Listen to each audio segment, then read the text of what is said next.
其實我哋做醫護人員呢，嗰啲血對我嚟講好緊要，所以我成日都話咧，血係滴滴皆辛苦嘅。咁我最記得咧，我有位病人咧，佢入嚟醫院咧就因為右腳咧腫咗喎，咁佢一次住院咧就要咗12包血，到1個月之後咧，佢又再入院啦，呢次輪到另外一隻腳又係腫咗喎。咁呢次就輸13包血，但係嗰時我係摸不着頭腦，都唔知道個病人啲血走咗去邊度。最後咧，我哋揾到咧，原來呢個伯伯咧，佢係唔食生果、唔食蔬菜，喺香港呢個地方都有壞血症。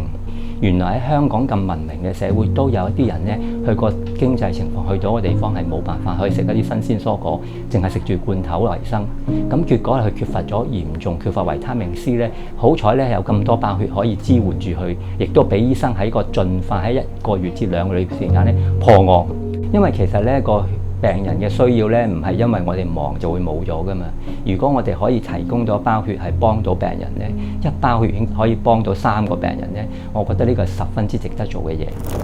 全香港嘅醫院每一日平均需要650包血液，每一包血液都為病人帶嚟希望。我哋每捐一次血嘅時候，就可以造福3位病人。我喺度誠邀各位支持威爾斯親王醫院捐血日，入高你哋嘅衫袖，捐出愛心，為生命注入更多可能。12月29、30日，威爾斯親王醫院捐血日，約定大家捐血救人，為生命接力，為愛心加分。